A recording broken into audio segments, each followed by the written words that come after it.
Hi guys! You should have just completed your inactivity. Brainstorm some different ways that scientists classify or group things together. For instance, scientists classify or group types of rocks.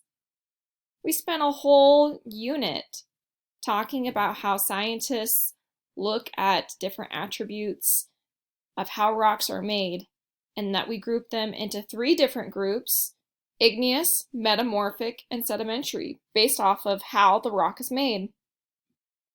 Today we're going to be talking not about rocks, but about how living organisms are grouped. I bet you all have some really great answers that you wrote down in your inactivity. Let's go ahead and investigate how scientists group living organisms. You should have your science notebook out. It is a seashell. It has like a seashell on the front, and it's spiral bound. If you don't have one, you're welcome just to use this video and read along with us using the video. We are on page 117. Please follow along with me. We're going to start where it says classify diagrams. Scientists use tools to classify organisms. Below is a diagram we can use to classify a lizard. Look at the previous picture of a lizard on a previous page. You may already know what group a lizard is in, but let's try to use the system to find out. Okay, so here's our picture of the lizard.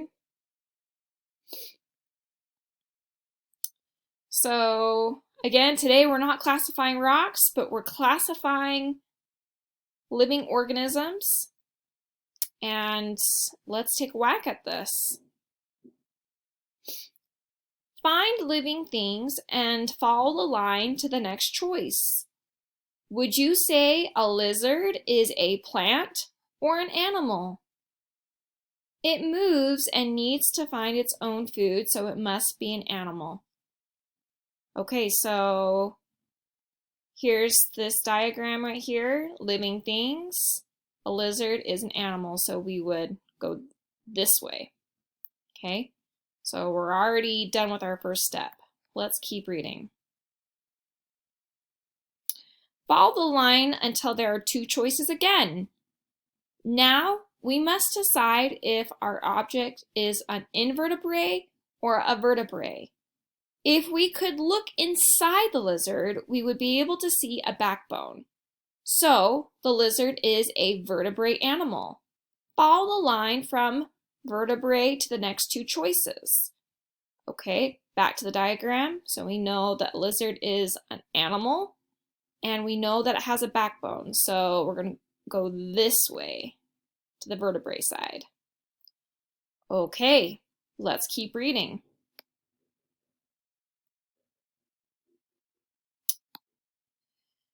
The two choices are warm-blooded and cold-blooded.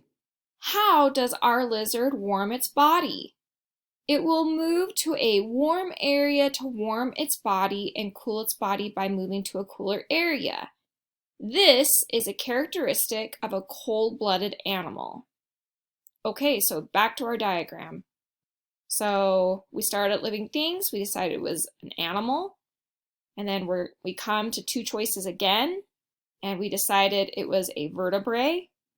We come to two choices again, and we decide that a lizard is cold-blooded. Okay, and now we come to three choices. Let's keep reading. From cold-blooded, there are three choices. Look closely at the lizard. What kind of external structures does it have? Did you notice that there are no gills or fins, and it does not live in water? So, this object is not a fish. Our lizard does not have wet, smooth skin either. Notice that the lizard has scales on its skin, which is characteristic of reptiles. Based on our classification system, the lizard belongs to the reptile group. Correctly classifying living things helps us to understand how they are related. It gives us a way to group and name them. It gives us a chance to observe and study animals and plants. Okay, so going back to our diagram, remember the first step we decided that this lizard up here is not a plant, it's an animal. We decided that it has a backbone, so it's a vertebrate. We chose between these two options that it's cold-blooded, and then that leaves us with three options. And we can see it's not a fish, it's not an amphibian, so we can eliminate those two and know that this lizard is a reptile.